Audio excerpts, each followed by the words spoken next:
اس نے اپنے اور تمہارے درمیان دربان کھڑے نہیں کیے جو تمہیں روکتے ہوں، نہ تمہیں اس پر مجبور کیا ہے کہ تم کسی کو اس کے یہاں سفارش کے لیے لاؤ تب ہی کام ہو۔ اب یہ جملہ جناب امیر علیہ السلام کا ایک باریک سا جملہ ہے، اور اللہ کے قرب کا اور انسان پر اللہ کی نظر کا ایک بہترین نمونہ ہے۔ لیکن بعض مطالعے میں کمی کے مالک افراد وہ اس کا کہتے ہیں کہ جناب امیر علیہ السلام نے یہاں شفاعت سے منع کی ہے، سفارش سے منع کی ہے، وسیلہ سے منع کی ہے۔ جناب امیر المومنین یہاں رحمت پروردگار کی عظمت بتلا رہے ہیں، لیکن کیا کیا جائے، اس رحمت کے مالک نے انسان کو یہ خود کہا ہے کہ تو پہچان اس کو، مجھے تجھ سے بات کرنی ہوتی ہے تو میں نے جس کو ذریعہ بنایا ہے محمد مصطفیٰ صلی اللہ علیہ وآلہ وسلم کا، گویا واضح کیا ہے کہ اگر تجھے کچھ کہنا ہو ڈائریکٹ بھی میں سنتا ہوں، لیکن اگر اس کے ذریعے سے آئے گا، اس کو بہرحال ہم تفصیل میں نہیں جانا چاہتے کہ یہ شفاعت کے خلاف جملہ ہے۔ حقیقت میں یہ ہے کہ یہ عین مطابق شفاعت ہے، ادھر قرب خدا ہے۔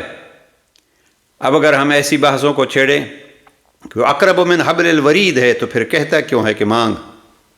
یہ اس کے اپنے بہانے ہوتے ہیں۔ جناب یوسف کے بھائی اتنا بڑا گناہ کر کے جب باپ کی خدمت میں پہنچے اور باپ نے بھی پہچانا اور کچھ وقت بعد انہوں نے اپنی غلطیوں کا احساس کیا تو قرآن مجید کے الفاظ ہیں، یا ابانا استغفر لنا ذنوبنا انا كنا خاطئین، اے ہمارے بابا ہمارے گناہوں کی مغفرت کے لیے دعا کیجئے، ہم ہی خطا کار تھے۔ اب یہ دعا خود بھی مانگ سکتے ہیں، باپ کو کہہ رہے ہیں۔ اب کوئی کہتا ہے کہ وسیلے میں، تو یہ قرآن مجید میں وسیلہ ہے۔ اب درجنوں ایسی چیزیں، نہج البلاغہ سے ایک حوالہ دیتا جاؤں، جناب امیر علیہ السلام کلمات کثار نمبر 361 میں ارشاد فرماتے ہیں، جب رب سے کچھ مانگنا ہونا تو اللہ کے نبی پہ صلوات بھیجا کیجئے، پھر دعا مانگا کیجئے، وہ اللہ کریم اس سے بزرگ تر ہے کہ پہلے حصے کو یعنی صلوات کو قبول کر لے اور دوسرے دعا کو رد کر دے۔ تو یہ کیا ہے؟ یہ وسیلہ ہے، یعنی آپ دعا کی قبولیت کے لیے پہلے صلوات پڑھیے، اللہم صلی علی محمد وآل محمد۔ اور پھر یہ کہنا کہ جناب ائمہ معصومین علیہ السلام کی دعاؤں میں کہاں ہے؟ دعاؤں کی بہترین کتاب صحیفہ سجادیہ ہے، اور میں دعوت دیتا ہوں ایک ایک دعا میں 20 دفعہ جناب امام زین العابدین علیہ السلام چند جملے کہتے ہیں اور پھر صلوات، یعنی دعا نمبر 20 کو اگر جا کے دیکھیے تو دعا نمبر 20 میں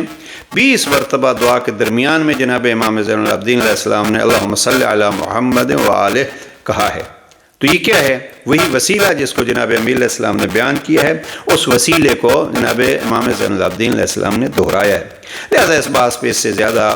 گفتگو کی ضرورت نہیں ہے، جو آدمی نہیں سمجھنا چاہتا وہ نہیں سمجھنا چاہتا، خواہ قرآن بھی اس کے سر پہ رکھ دیا جائے۔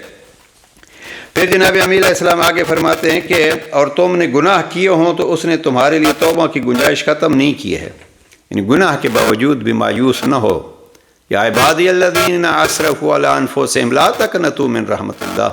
اے وہ بندگان خدا جنہوں نے اپنے نفس کے ساتھ زیادتی کی ہے، رحمت خدا سے مایوس نہ ہو۔ یعنی یہ اللہ دعوت دے رہا ہے، یہ قرآن مجید کے الفاظ ہیں،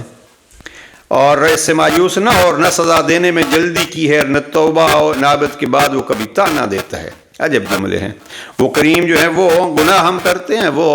عذاب میں جلدی نہیں کرتا، اور اگر بخش دیتا ہے، توبہ قبول کر لیتا ہے تو پھر کبھی طعنہ نہیں دیتا کہ تم نے پہلے یہ کیا تھا اور وہ کیا تھا۔ نہ ایسے موقعوں پر اس نے تمہیں رسوا کیا کہ جہاں تمہیں رسوا ہی ہونا چاہیے تھا، کام ہمارا فعل ہمارا ایسے تھا کہ ہمیں رسوا ہی ہونا چاہیے تھا، لیکن اس کریم نے ستار العیوب بن کے ایک طرف ہمارے گناہوں پہ پردہ ڈالا، دوسری طرف ہمارے معاف کر دیے گناہ۔ یہ ہے اس ذات کریم کے پاس ہی جاؤ اور اپنے دکھ درد اسی سے کہو، اور نہ اس نے توبہ کے قبول کرنے میں کڑی شرطیں لگا کر تمہارے ساتھ سخت گیری کی ہے۔ کیا کہیں، ایک ایک جملہ ایک ایک موضوع ہے مکمل۔ ہم گناہ کرتے رہے، وہ بلاتا رہا، توبہ کے لیے کہا تو کوئی کڑی شرط نہیں لگائی، بلکہ اگر کبھی کوئی رات کی تاریکی میں چند آنسو بہا لیتا ہے تو وہ کریم کہتا ہے کہ یہ آنسو آپ کے جہنم کی آگ کو بھی بجھا سکتے ہیں۔ نہ گناہ کے بارے میں تم سے سختی کے ساتھ جرح کرتا ہے، کیا ہے تو یہ نہیں کہتا کیوں کیا ہے اور کب کیا ہے اور کس لیے کیا ہے، آتا ہے اپنے نفس کے ساتھ زیادتی کی ہے تو تو صحیح، تو آ جا میں تجھے معاف کر دوں گا۔ اور نہ اپنی رحمت سے مایوس کرتا ہے، بلکہ اس نے گناہ سے کنارہ کشی کو بھی ایک نیکی قرار دیا ہے، اور برائی ایک ہو تو اسے پھر وہی عرض ہے، یہ قرآن مجید کی تفسیر ہے، قرآن مجید کی آیات کی طرف اشارہ ہے،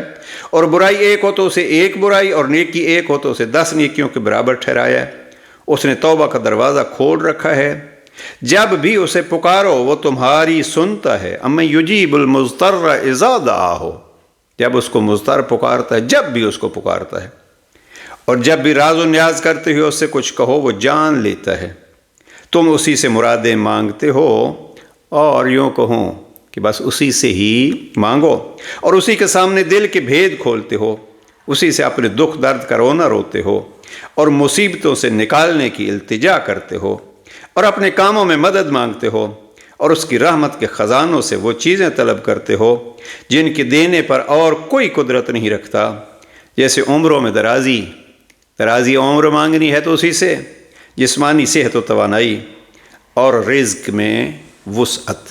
یہ ہے وہ کریم۔ یہ ساری چیزیں بھی، لیکن ایک ایک جملہ واقعاً کہ راز اپنے دل کے کہنے ہیں تو اس مالک سے کہو جو اس کا مداوع بھی کر سکتا ہے، رحیم بھی ہے اور قادر بھی ہے۔ پروردگار ہمارے گناہوں کو معاف فرمائے اور جو حاجات رکھتے ہیں ان کو پورا فرمائے۔ والسلام علیکم ورحمۃ اللہ۔